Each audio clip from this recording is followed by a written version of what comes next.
And one of my favorite folks we'll talk about in a little bit in his thinking, but let's go back. So there are two types of social capital. There is the bonding social capital, which all of us do.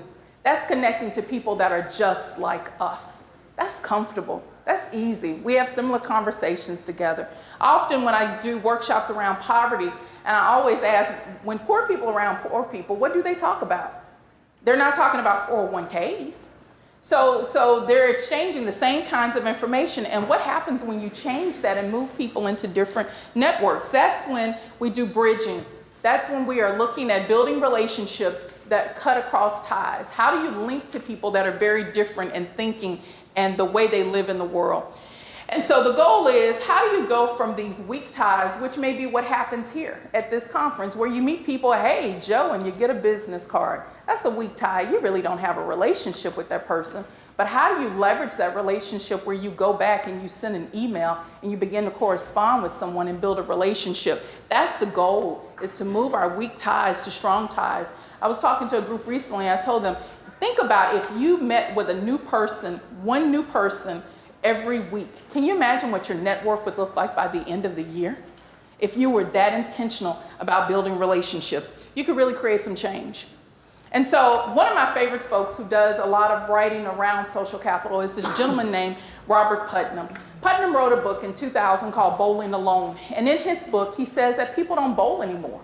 There used to be a time when people went and had bowling leagues. I remember as a child, my aunt would take me, and I learned so much gossip by going to the bowling leagues and listening to them talk about what was happening in their personal lives, listening to them talk about job information. They shared so much. But he also talks about people don't have dinner parties anymore, that we just don't have opportunities for people to connect.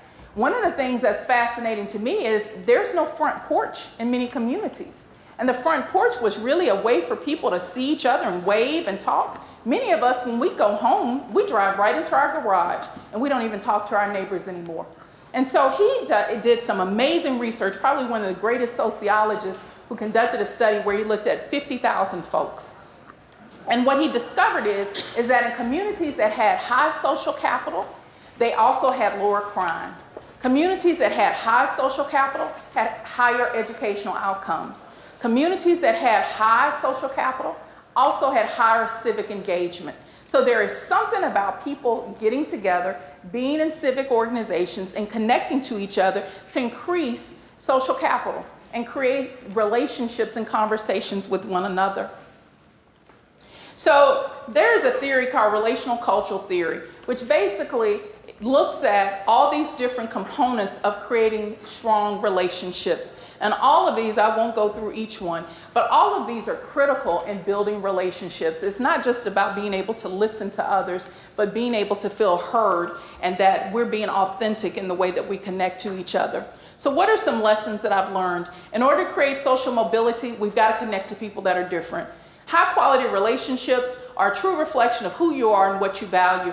And knowing your struggle, there's an author named Amanda Sinclair who's written an amazing book who talks about disillusioned leadership. And one of the things that she says is when she studied the lives of the leaders of Enron and WorldCom, she noticed that they had childhoods that were very painful.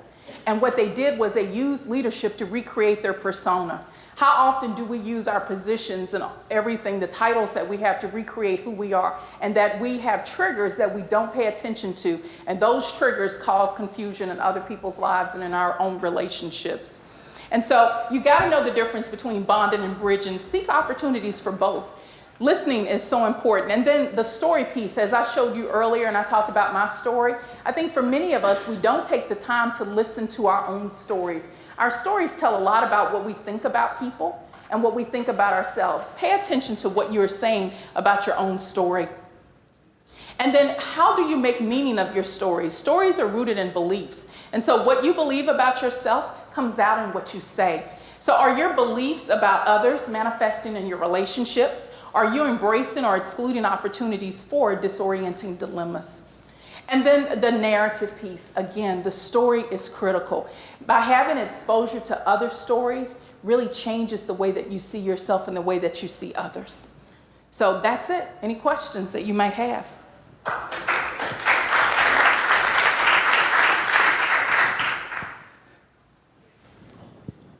we have time for one question. Unfortunately, we're running a little bit behind time. Jason. On? There we go. All right. So that was great. I'm always very cautious about trying to equate race with culture. Okay. And I think some of the challenges we have is a big cultural divide, right? Whether it be at the micro level or at the macro level. And when you talk about bridging conversations, it really is, when you have conversations, you become much more empathetic because you start to learn more about the other person. You can start to better relate and kind of connect with that person. Now, when you look at things that are happening here in this country and even globally, I'm curious to get your perspective in terms of how media drives polarization around cultural value system, and as a result, creating entropy within these bigger social systems. That is a workshop on its own. I remember going to India and I was blown away because all these billboards were of blonde women and blue eyes. Nothing wrong with that, but it was fascinating because India has one of the highest percentages of skin bleaching cream. And to see that people were going, it's something wrong with me, because there was a media image that told them, you don't look good the way that you do. And media plays a huge role in how people see themselves, but also in terms of how others see other people that are different. So you're right on the money. That's a whole nother workshop. I hope to hold that whole workshop soon. So with that, thank you so much. Thank you.